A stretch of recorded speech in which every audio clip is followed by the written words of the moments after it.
Просим уладальников мобильных телефонов отключить их, каб не перашкаджаць сваім суседзям па зале і артыстам тэатра.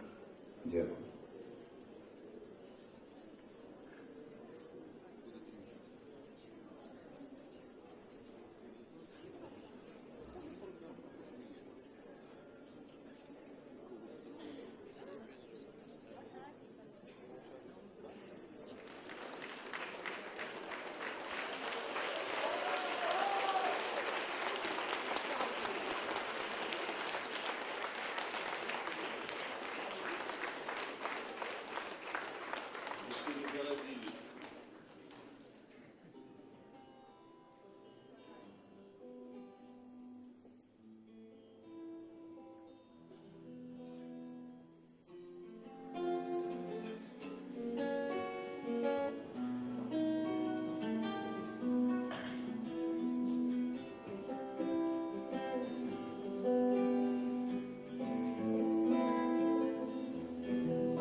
Холодно так, что они горелки глоток, а недоброе слово, тьманемная рать, не вратують. Мы не выиграем с часом войны. Зашиться в лишь тесный, утульный куток, великий настенный годинник с собой взять, драмать и хвилины отличать поим до приходу весны. А там неўзабаве степлее вода прорвется с-под мокрых плотов лебеда. Шаромка распустится, и свету покажет перший зеленый листок. И пойдут за улицу батька и сын, и батька Галинку зрэжа з ліпы ножом и зробіць малому сапраўдны свисток. Такая долгая зима, Сатурн холодный и далекий навмысно нацковал на нас малые злостные облоки. Поволі утекает час, а у жнивни в саде каля хаты под яблони чекают нас недопитые кубки горбаты, недопитые кубки горбаты.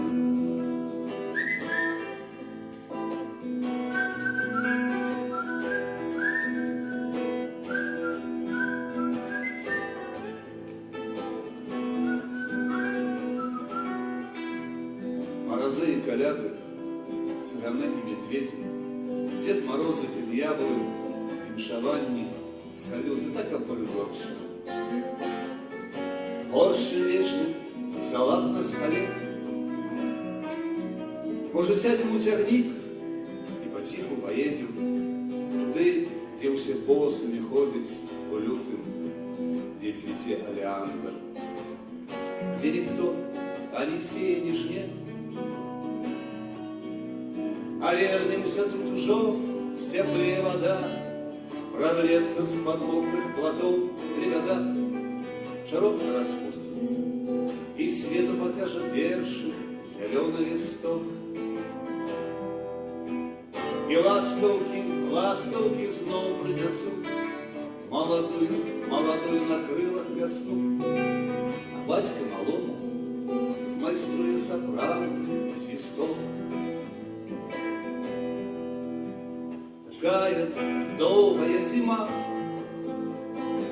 Сатурн холодный и далекий сковал на нас малые злостные обломки. Поволі утекає час, а у жнів і у саді каля хати під яблоні чекають нас недопитые кубки гарбати, недопитые кубки гарбати.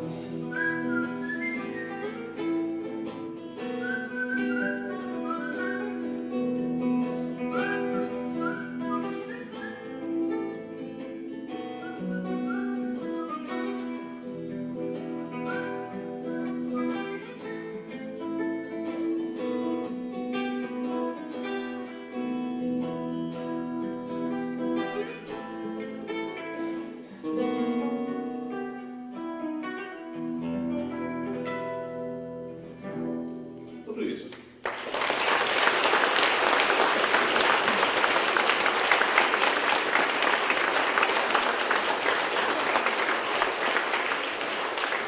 Не звертайте увагу на штучные кветки, это еще не похование.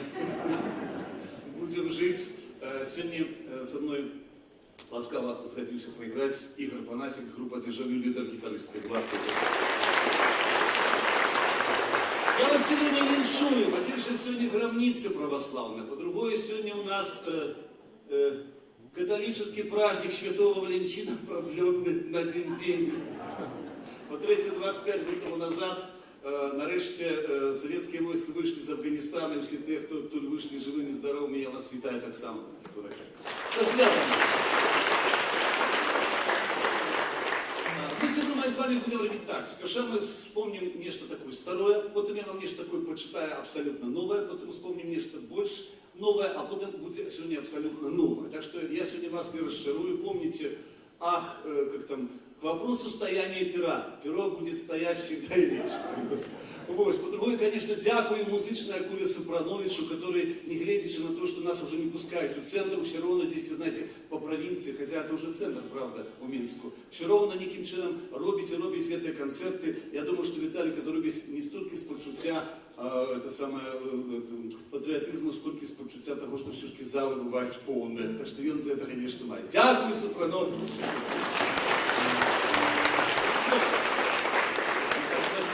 Просил, знаете, как-то просил, что эти диски Шалкевича остались, скажите, когда не купили. Я кажу, добро скажу, купляйте. Добро. Зараз мы вспомнили такую хорошую старую песню, которая называется «Веритель». Помните, колись на початку 20-го столетия по нашей краине ездили на заход и на восход, и на полночь, на полдень такие вандровные трупы. Они были белорусские, малороссийские, жидовские были российские. Ну, значит, едет такая жидовская трупа, персонная, театральная, в осень, дождь, эти такие, двое не спять. Все в фургоне неким чином примостились и спять, но не спять. Один каже, Авраам, погляди, проезжает по местечко, темные, собаки выйдут. Авраам, погляди, які вони нещасливі. Каже, чому? Ну, тому що вони то мусять спати, а ми то мусимо їхати. Ось пісня Вандровна, яка називається «Веритель».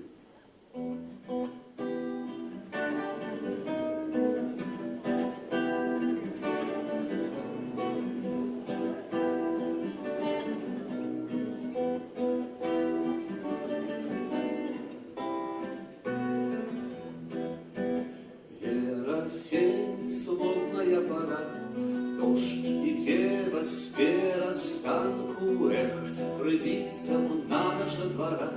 Дверей не отчинит ни беда, переспим на ганку. Дверей не отчинит ни беда, переспим на ганку. Не коси Богом конюшеры, почакай просповерсты, замітіть агенчик золотий. Буде вёска, а у вёсцы вечера, отпочнеш нарешті ти. Буде вёска, а у вёсцы вечера, отпочнеш нарешті ти. Може у вашей хаті, господа, вольный знайдется куточок, хіба нас, пани господа, хіба нас, добрый господа, на ночь спати гнать не схочеш, хіба нас, пани господа, на ночь спати гнать не схочеш. слотная пора, дождь и дева с перастанку, эх, прибиться б на ночь до двора. Дзвярэй не адчыняць не бяда, пераспім на ганку. Дзвярэй не адчыняць не бяда, пераспім на ганку.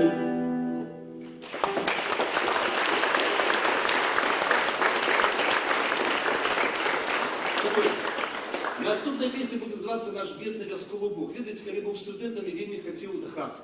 Усе хацелі, калі студэнтамі былі да хаты. Ехалася ў нейкія такія свае мястэчкі і вёскі. Вось аднойчы была, помню, Вялікдзень каталіцкі, і я прыехаў у Ваўкавыск, да аўтобуса на Порозава чакаць яшчэ гадзіны 2 альбо 2,5. Я просто вырашыў ісці пехатой і ездзіць на чым завгодна. А дзень такі быў класны, сонечны, як на Вялікдзень, ведаеце. Ну і стаяць такія мужчыны праваслаўныя, кажуць: ну што, мусить студент, кажу, ага. Что, у Порозова мусить едешь? Ага, кажу. Что, Великдень у вас? Ну, от бачите, каже, бачите, пане студенті, який у вас акуратний Бог. У вас Великдень акуратний, сонячно, все. Мусить ваш Бог ходить у ботах. А наш-то Бог такий, ну, бедный, мужицкий, православный, он, кажу, в лаптях, это обора развязалась, натаптывается, падает, и все остальное.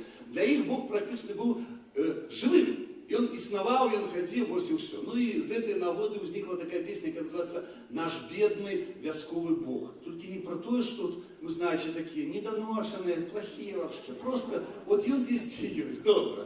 Песня про бедного вяскового Бога.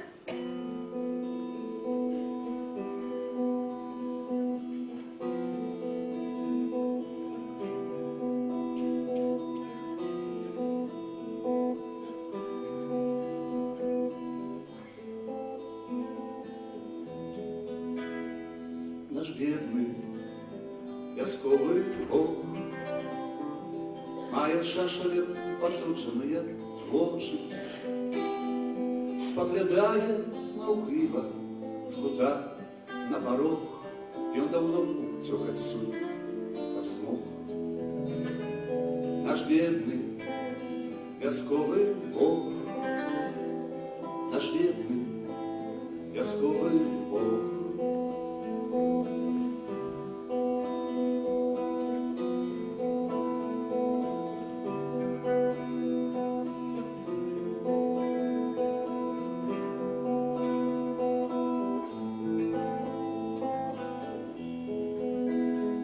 Наш бедный вясковый Бог ходить у лыковых лаптях по землі, вечераючи стіпла под кустами безу, услухається у людські таракані. На солнце, на дождь, на снег, на солнце, на снег, на дождь.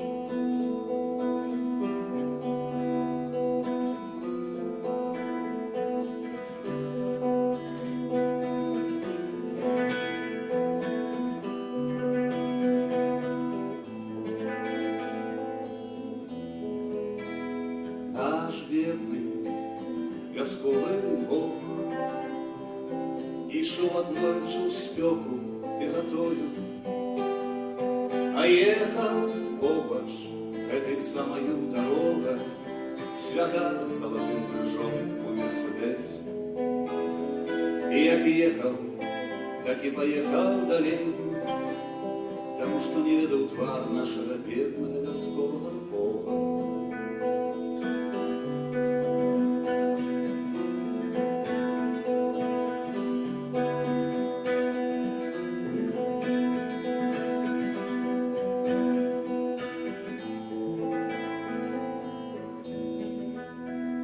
Наш бедный вясковый Бог, наш бедный вясковый Бог, наш бедный вясковый Бог, наш бедный вясковый Бог.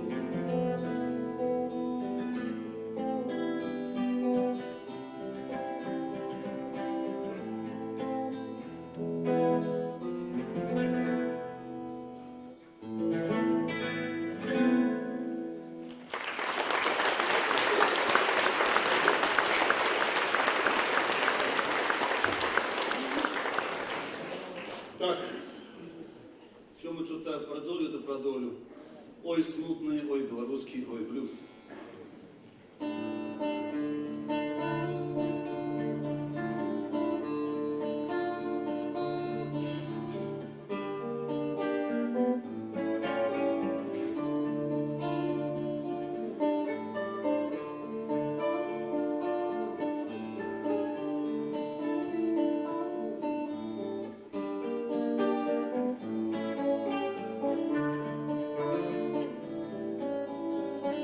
Хто калісьці выдумаў і заспяваў першыню гэты смутны беларускі блюз. Сёння ўжо гэты блюз спявае з працы ідучы кожны трэці звыклы беларус. Да хаты тягнется с плугом араты,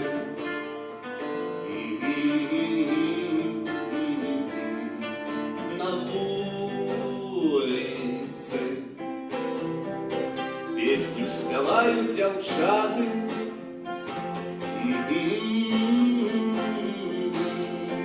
У небе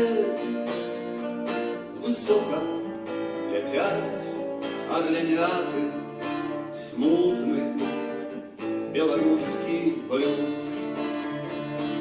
Бывайте здоровы, живите богато,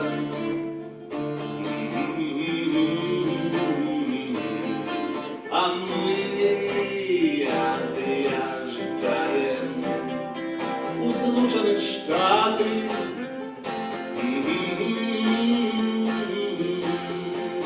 Суседа и зноў не пусціў у Канаду смутны беларускі блюз.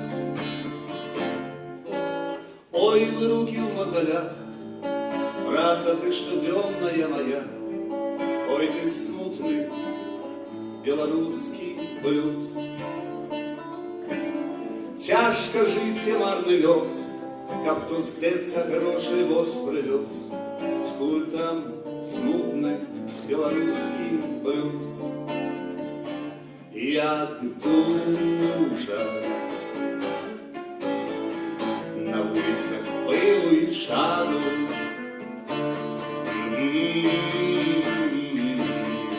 пад сонцам марнеюць і сохнуць прысады.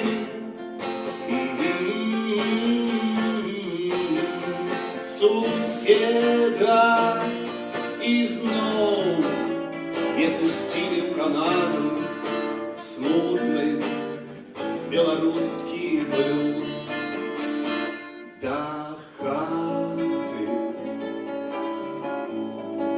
ці цвярозы, ці п'яны,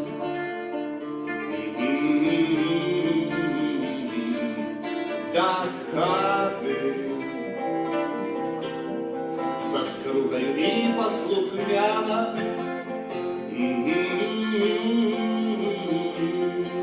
да хаты с Бруклину, ці с Манхэттану смутны беларускі блюз. Громадяне, я гляжу, гнутся с торбами цераз мяжу, ой, ты смутны беларускі блюз. Я з радзімай назаўжды, ехаць мне і так няма куды, дзе я нарадзіўся, там памру. Смутны беларускі блюз.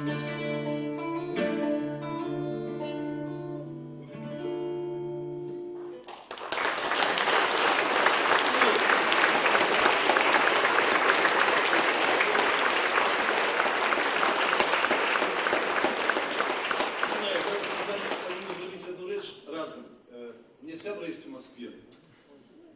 Дрэнна ему. З ім дрэнна просто. І вось я просто ему абяцаў, што ён вельмі хацеў прыехаць на канцэрт Вось, і дзвонить мне і каже: Вітя, я там ратуюся толькі тым, што я слухаю твои песні.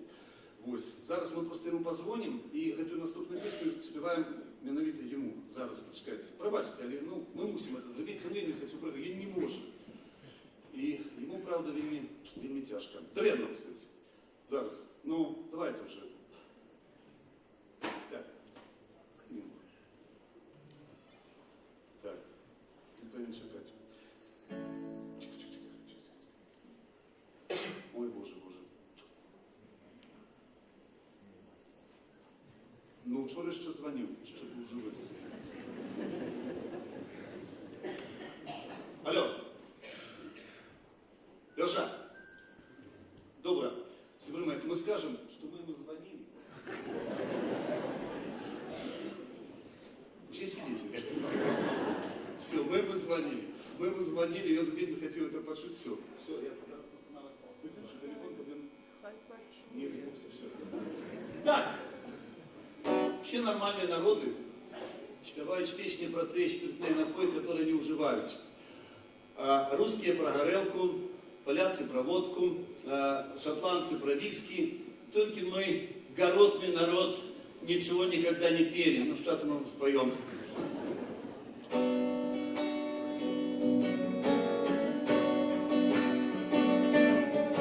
Казали мне, что я страшенный национальный пень. Бо ўжо з маленства самага малога і бацька мой, і маці так выхоўвалі мяне. У духу непавагі да чужога. Не пі, сынок, віна азербайджанскага аддаму. П'ють яго азербайджанцы самі гультані, лакцаї. Не пій, свиня, московская горелки, слухай тату і маму. А калі будзе кепска, то нашае Полесскай сапраўднай самагонкі глытані. А калі будзе кепска, то нашае Полесскай сапраўднай самагонкі глытані. З тых пор прайшло амаль паўвеку, але як і тады я запален бачкоў нашу у сэрцы. У рот не бяру чужой гарэлкі, ані чужой яды. З паганага заморскага відэльца няхай жыццё ні раз не душыла і каптала. Няхай лорду лес малы велькі гнюс. Я помню словы, что колисти мне казали тата и мама. Я выпью самогонки, я съем кавалок сала, и снова я человек, я белорус. Я выпью самогонки, я съем кавалок сала, и снова я человек, я белорус.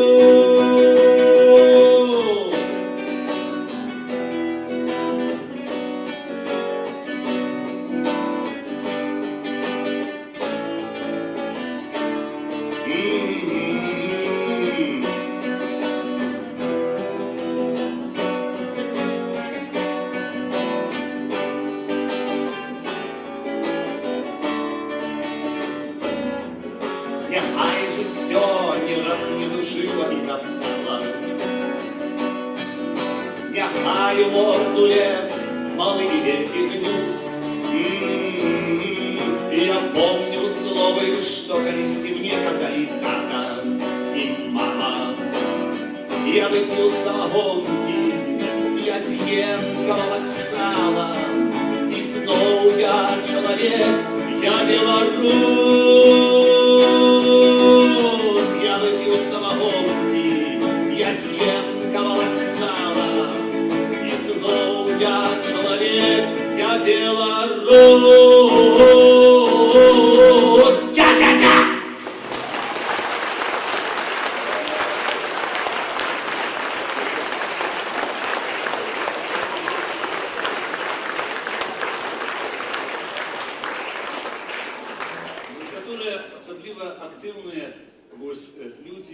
заўсёды папікаюць мне тым, што вот вы, Шалкевич, не поете старых песен, будете петь нашего товарища Сапегу, жлобскую нацию, тогда придем. Ну, вы все помните, я уже всем рассказывал на концертах з нагоды жлобской нации, коли 10 у палаце культуры профсоюза заспевал, потом прибегла такая копейцина и на мне шипела, казала, у вас извращенное сознание, что вы поете, Беларусь отражается.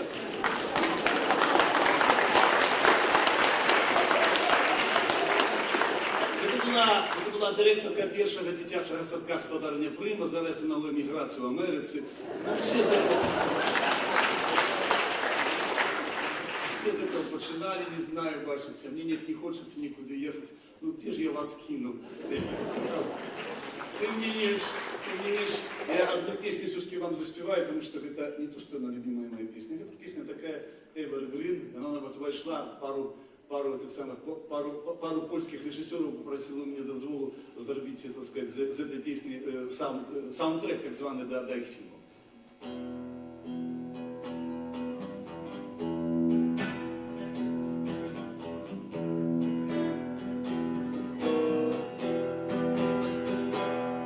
Войт нашої гміни Гарбовський Василь у свой час жабраку говорив: бери золотовку, модлися, что сил, как хам нигде паном не был. Але час минул, и погляньте, кавы, нібито чиясь там рука примкнула костёлы, побила звоны, на церквах заместо крышов грубаны. Життя чоловіка не має ціни, нема уже ні Войта, ані жабрака. Зато и есть хамская улага, область и страда. Хамская власть, черная масть, зато и есть хамская улага, область и страда.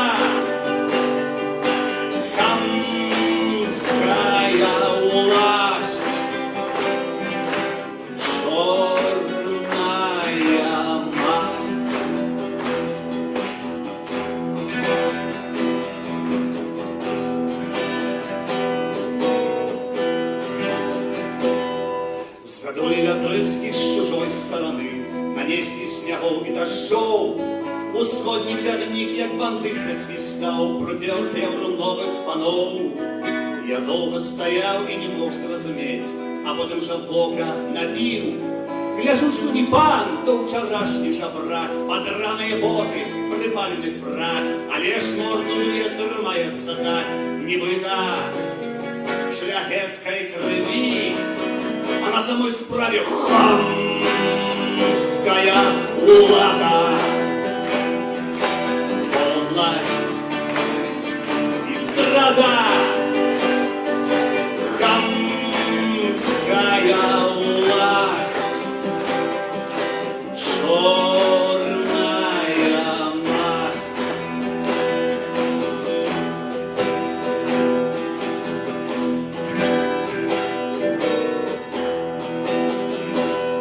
Нібито песок год за годом пливе, телебі ніяк, все ніяк. І думка гаротная точить мяне, і думка гаротная слепить мяне, і думка гаротная ныю во мне. Эх, слабо модліўся жабрак.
рэчы, як называется, утром в газете, вечером в куплете, а тут атрымоўваецца, што нават няма на што зарэагаваць. Я вам зараз прочитаю такую маленькую п'есочку, как называется «Судный день» альбо «Свято сапраўднага мастацтва». Сцены жыцця сучаснай нібы каля музычнай богемы. Эпіграф. У горадзе М была такая вялікая колькасць казино і караоке-клубаў, што здавалася, сярэднестатыстычны жыхар горада М прыходзіў на свет толькі па тое, каб, атрымаўшы аванс ці палучку, прасадзіць яе пры зялёным стале і ад душы, павячэраўшы за кошт гэтага ж казино, заспяваць на апошнія 300 000 развітальную песню ў караоке-клубе і ціха свісці у метро, каб праз паўгадзіны выплыць на каменнай горцы.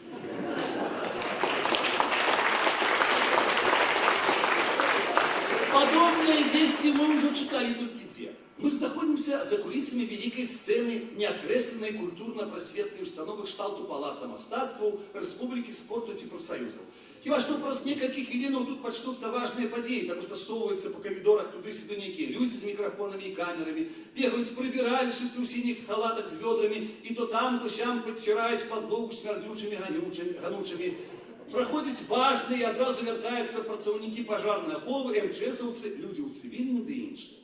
Со сцены долетают гуки настроиваемых инструментов, в основном гитары и бубнов, и некие вокально-абсурдальные обрывки кшталту. И пахнет рамонками, мокрой травой, и ходят коровы, як тени за мной. Бля, дай мне больше мониторы. Кладе за Дебусси Камаль на подлогу страшенных ухух оператора. Вашу мать свалили всех чертов худенько со сцены и запускаем глядачоу. А перед нашими и вашими вачыма ворушатся з 10-15 удзельнікаў гэтага свята сапраўднага мастацтва. В основном зялёная моладзь з дыпломамі культпросветучылішчаў, ПТУ і іншых сярэдніх не вельмі спецыяльных установаў. Гэта ўвасабленне сапраўднай сярэдняй выхаванасці. Крычаць, смяюцца і стараюцца звярнуць на сябе ўвагу любым спосабам, як прадаўцы кітайскай дрэнні на сярэднеазіяцкім базары. Ёсць пару выхаванкаў музычнага вучылішча, яны сціплюткі і сарамлівыя, стаяць ціха. І адзін з дыпломам аж да універсітэта культуры. Па ім гэта адразу відаць, бо ён стаіць асобна, важны надзьмуты, ні з кім не размаўляючы, і калі да яго з нечым звяртаецца, то ён грэбліва адказвае. Там мой арт-директор, если какие вопросы, то все к нему. Так само лазить и нервуе усіх з внешнім выглядам дядька ў белых ласінах, белой празрыстай кашулі і з агромністымі белымі крыламі за плечыма. Нечто начинается, гучить по трансляции морально состарело, абсолютно немудрагеистую штуку кшталту. До, ми, соль, ми, до. Другий раз гучить, и третий, четвертый, пятый. И тут повз натовпчик вихром пролетаем молодён у зеленой кашуле, зеленых штанах и туфлях, червоном пиджаку и белым галстуком с криком «Суки, предупреждать надо, пропустить я ведущий!» И он добегает до микрофона на сцене, нечто в его говорить нам это чудно. Говорить он нечто такое, долго, и абы что, словом пляце, что слина на язык принесе. Представляя журы конкурса, называя имя першага выканаўцы, сыходит здесь у куліс. Один з удзельнікаў конкурсу, закусіўшы губы, на драўляных нагах накіроўваецца ў бок сцэны. Адсутнічае хвіліны 3, вяртаецца пад слабыя воплескі гледачоў. Першаму пачынаць конкурс завсёды, ой, тяжко. Да его кидается все. Вася, ну как тебя принял зритель? Как ощущение от зала? Как оценила жюри? Вася, зрители там пока кот наплакал. Жюри троечки поставила, все причем. И у меня ощущение, что мне включили не мою фонограмму. Не, спел-то я вроде спел, попал во все ноты. И самое смешное, текст на музыку ложился. Но фонограмма была точно не моя. Нет, а чья тогда, Вася? Не знаю, может твоя, может хрен знает чья. Все ж в одной студии пишется одними руками, есть момент, как не перепутать. А может, подгадил кто? Подозрительно глядит на товарища по сцене. Ну ладно, звукооператор говно поймаю, убью. Все, поехало в село Краснополье. Молчаливая пауза. Наступная на сцену викликає дзяўчынку, у якої ноги, як говориться, растуть просто з вушей. І за гэтымі ногами, які з'являються, так би мовити, візитною карточкою особой, більше вже нічого не видать. Гэтыя ноги несуць яе да мікрафона на сцэне, там яна выдае яго пару нотаў, і гэтыя ж ногі прыносяць яе назад. Прыносяць знерваваную, з мокрымі вачыма, трасе і несамавіта. Усе, Алена, ты как, успокойся, все ж позади, вроде хорошо спела. И она трасучыся, козел, мало того, что он обещал с Трикороба, и в университет возьму, и в Копенгаген поедешь, и тур по стране обеспечен, на дожинках выступишь, тогда же не пришел. Все, кто? И она, председатель жюри, кто? Коль в пальто, козел вонючий. Жюри сидит, а его нет, я всех пересчитала. Самое обидное, что мимо университета пролетела. Как я по городке людям в глаза погляжу, что я матери скажу, плача. И фонограмма была не моя. Я вообще на это попала, фонограмма была не моя, звукооператор падла, плаче і пропадає без конца коридора. І ще некалькі виконавців виходять на сцену, не зрабіўшы ўражанне ані ні гледачоў, ані на журы, ще развальваюць з'е. Перед гэтым нешта, так само поскарбіўшыся таварышам на падлогу кааператора, і што фонограма была нігде. Выканаўцаў паволі менее. Наступае чарга дядькі ва ўсім белым і з белымі крыламі. Дядька, а мою фонограмму не пропутают, там человек специально от меня сидит. А песня-то как называется? «Земля под белыми крылами». Достает некую долгую червоную вяроўку и повязывая себе на шею. А вот и патриотический момент, и напомним про наше славное прошлое. Бело-червоно-белое. Поймут ли только зрители? Не, продвинутые поймут. Ну, вперед и горе Годунову. Идя на сцену, про 3 хвилины вертается свистом и расшарованный. Не поняли козлы настоящего патриотического искусства. Где оппозиция? Где радио «Свобода»? Где Хартия и 97 партизан? Надо пойти честно им все рассказать, прояснить закулисье этого мероприятия. Подскокивать, ей-богу, отлетая, махаючи крылами. Присутствие ошеломленные, некоторые нават осеняют себя крышем. А у гэтай час забегает за кулисы 4 худобных, характеристичного выгляду девчата и мужик. Девочки быстро показали номер и в такси. Нам еще в 4 местах сегодня надо быть, а я в радиорубку. Поставлю вам фанеру с организаторами договорной минуту в минуту. Утекая, девчата скидают с себя деньги и остаются только в трусиках и лифчиках. Урубается фонограмма, они вылетают на сцену, нечто там робить, зала вещит в захоплении, девки пробегают за кулисы голые, начинают как солдаты за 45 секунд опронаться. Прибегает мужик, который их привел. Мужик, молодцы девочки, все хорошо, звертается до присутствия. Скажите, а это действительно театр современной драматургии? Нет, это театр эстрады, драматургии через мост, и 3-й поворот налево. Мужик, ошибочка вышла, сошел какой-то, заработались, и там стриптиз показали. Ходу девочки в такси и туда, за 5 минут успеем.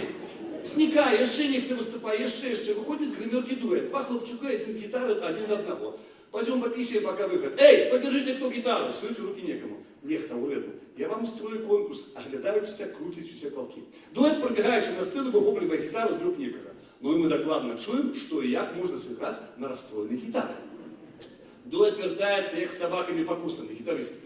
Где тот, кто гитару держал? Я, кстати, из самой Москвы приехал. Я ему ее на голове сломаю, не жаль штуки баксов. У всех, кого Москву? Он, не гитару. Выконавца с дипломом университета культуры. А зачем ты ему ее давал? Тут конкурс, ставки знаешь какие. В большой семье ты не расстроишься, если я правду скажу. Если бы она у тебя даже настроенная была, это бы вашу песню не спасло. А хочешь, угадаешь, что через 5 минут будет, поспорим на 3 щелбана. Гитарист, поспорим, плети предсказать, выконавца. Вот я сейчас через номер выйду, отпою, за мной на сцену выйдет председатель жюри и объявит меня победителем. А ты тут бегаешь со своей расстроенной гитарой, как описанной турбой. Смотри! Выходит на сцену и опрацаваўшы номер состоится на сцене. За и под объяву ведущего на сцене одразу з'является старшиня жюри, говорит в микрофон, старшиня жюри. Я, председатель жюри, приветствую вас, дорогие зрители. Просто нет никакой физической возможности присутствовать сразу в 4 местах. Трудно мне, но как-то жить надо, как-то надо. Я хотя не присутствовал на конкурсе, но зацепил краем уха последнее выступление, и оно мне очень понравилось. Я думаю, этот юноша достойно представит наше искусство там, где нужно. Полностью доверяю своим товарищам, которые всех оценивали, и с удовольствием подписываю этот протокол. Поздравляю вас, желаю творческих успехов. Переможцы з'являются за кулисами. Ну где этот с расстроенной гитарой? Урочисто адмирая ему 3 щелбаны. 1, 2, 3. Немая сцена, конец.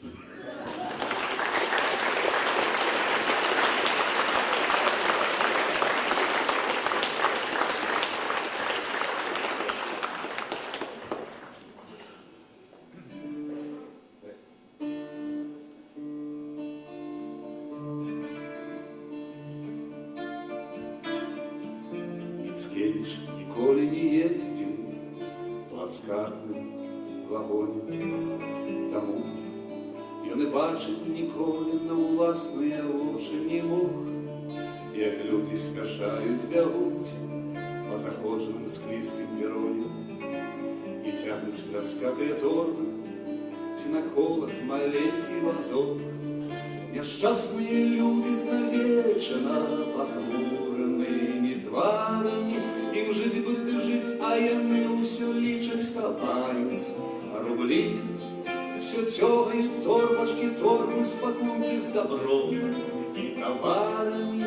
Ні вершаў не пішуць, ні песняў няма, бо ім калі. Няшчасныя людзі Люди харчуюцца пратэрмінаваным, нягрэтым. Іх мучае потым паўночы, у страўніку боль. Іх будзіць па сотні разоў, замыкаюць ад іх туалеты. То зноў пашпарты правяраюць, то не прадаюць алкаголь. Міцкевіч не піў цягніковай гарачай гарбаты, сабе на калені не біў, не душыўся пячэннем сухім, не зваліўся з верхняй паліцы вагонаў і спотных яны паласаты, кіруючыся ў жніўні месяцы з Петербурга у Крым. Ён трусся ў карэтках кібітках, ці ішоў пехатой і быў рады, і ў жонку вар'ятах і дзетак не паліў і не піў. Памёр ад халеры ў Стамбуле, у бедным квартале ў канцы лістапада. Ён вершы пісаў, ён Літву з Новаградкам любіў. Тады не было яшчэ столькі станцыяў, рэек, вакзалаў, начальнікаў у шапках прыгожых, касіраў і праваднікоў. А людзі жылі неяк ціха, нягучна, памалу, і ездзіць чыгункай бояліся, бо чорт ведае, што гэта такое. А дзесьці далёка-далёка, за 1000 вёрстаў ці міляў, у ціхай правінцыі, дзе год адзін прапаўзае, як стон, паволі сівела храбіна, ад камер Марыля. І ў томе балад і романса, паміж 7 і 8 старонкай, упыва рассыпаўся хрызантэмы засохлай ліловым бутон.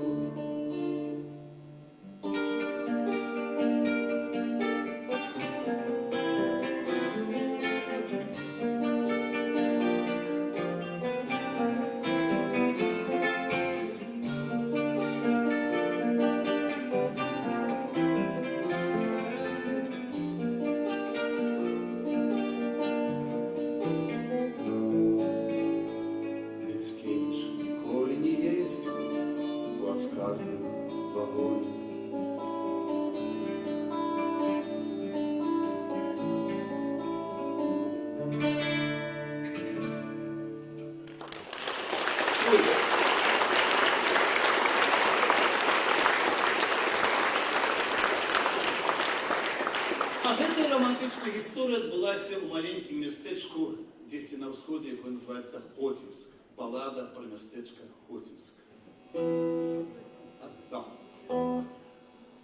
Ён быў скрыпач, альтыст, яна віяланчэлістка. Яна ўсё бомкала, ён зверху нешта піскаў. У дрэннай аркестры з дырыжорам, баяністам. Яны на струнных пілавалі, як маглі. Яны калечылі і Моцарта, і Брамса. Яны не вечылі і Баха, і Сен-Санса, і нават творжакаў вяноў славянскіх танцаў, інтэрпрэтацыі сваёй не абышлі. А побач седзела кампанія ж такая, квазімузычная, глухая, нежывая. Рабы з калераў побач з імі ў параўнанні былі свабоднымі і вольнымі заўжды.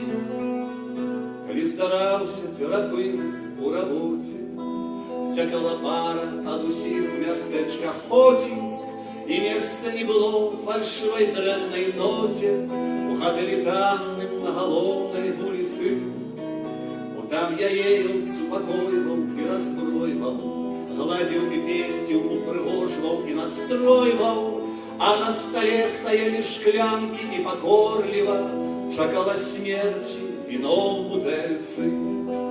Каханне добра ім выходзіла без фальшы, пра гэта ведалі таваркі і таварышы, і ўсе зайздросцілі віёла альта парачцы, і ўсе інтрыгі пакручастыя плялі. І толькі пара, не зважаючы на гэта, здзіўляла моцнаю ахвотай і імпэтам. Яны любіліся зімой і цёплым летам у гатэлі танным на галоўнай вуліцы. жыццё ад нас усіх штодзённа вымагае. Хоць кроплю шчырасці, выснова вось такая. Калі на сцэне ты фальшыва дрэнна граеш, то хоць у ложку пастарайся шчырым быць.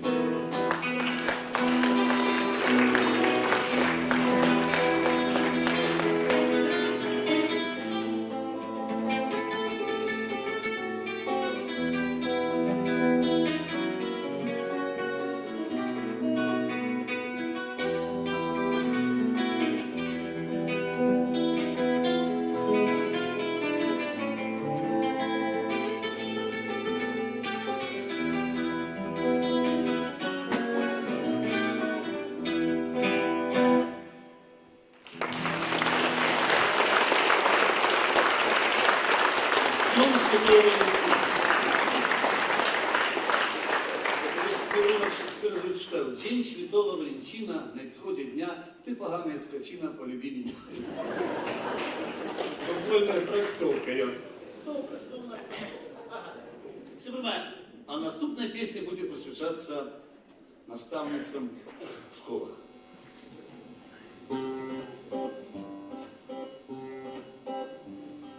Меўся у бабуленькі шэранькі козлік, Меўся у бабуленькі шэранькі козлік, в столбцах ці ў свержані другімі, першымі, сёмымі, восьмымі, адзінагалосна шэранькі козлік.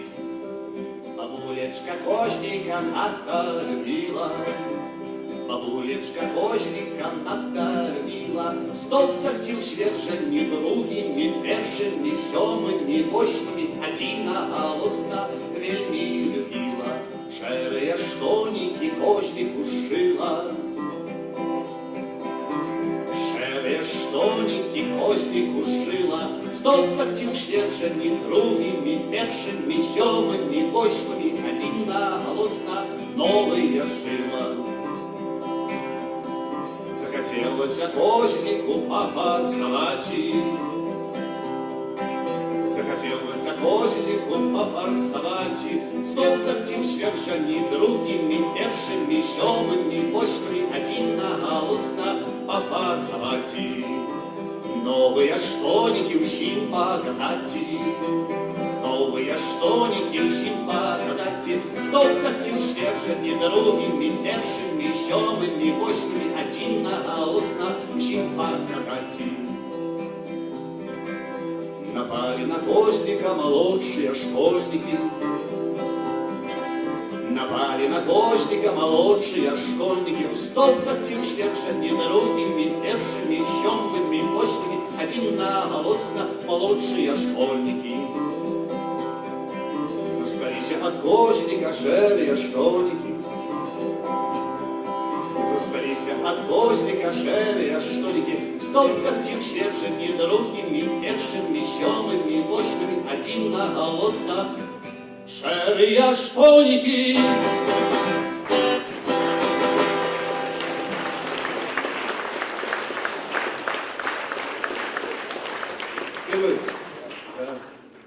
Я народился все-таки в файненькім, маленькім мястэчку, якое называется Порозово. Там были такие, калісьці гэтае мястэчка было наплаціла ў каралеўскую казну ў 14-15 стагоддзі больш, чым Берасце, Брэст-Літоўскі, Берасце над Бугам і Драгічын. Это было великое прыгожае мястэчка. Ну, дзесьці, ведаеце, калі едзеш, заўсёды бачыш, калі глядзіш на старого чалавека, заўсёды думаешь, яким ён быў у маладосці. То же самое, у нас было ўсё там. У нас были такие крамы, у нас были файныя люди, у нас были свои шаўцы, краўцы. И есть такая улица, якая вядзе на вёску Маташы, она называется Маташанская улица. И вот на этой Маташанской улице жил такі дядька, кравец, якого прозвішча было Качаржук. Вось. И я аднойчы написал эту песню и проспевал ее. Ну, и есть люди, которые сучатся моей творчестью, и они мне позвонили и сказали: Витю, что ж ты там наспевал? Качаржук еще живе. Зараз его, на жаль, немає, и вот это все справдилось. Тем не меньше, баллада про такое тихое, хорошее маленство, про мары, про все. Она называется «Баллада про кравца Качаржука».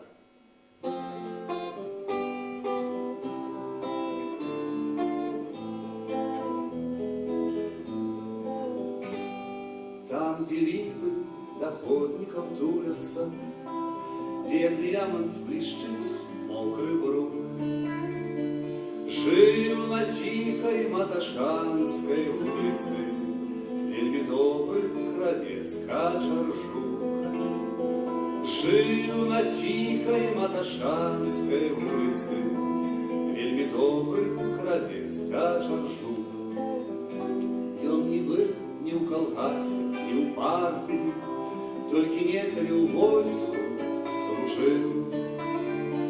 Все життя у своей низенькой хатце перакройвал, обмервал и шил. Все життя у своей низенькой хатце перакройвал, обмервал и шил. Да яго проезжали самовами адусюль и неведомо скуль. Сам директор вечерней школы у ягоным ходил пиджаку. Сам директор вечерней школы у ягоным ходил пиджаку. Пахло теплой ячменной кавою, легкий скоміноплив шизы дым. І спявав тихо зінгер гаркавы, колыханки дочушкам малым. І спявав тихо зінгер гаркавы, колыханки дочушкам малым.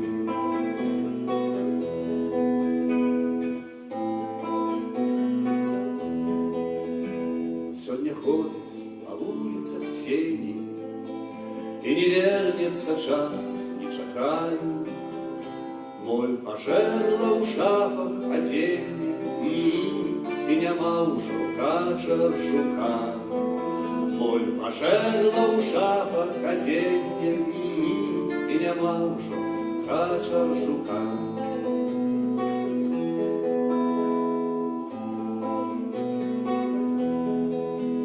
Дочки выросли, у свете погибли, павутинне усюды і сум, а виршавим розлаженим зінгери колиханки співає зверху, а виршавим розлаженим зінгери колиханки співає зверху.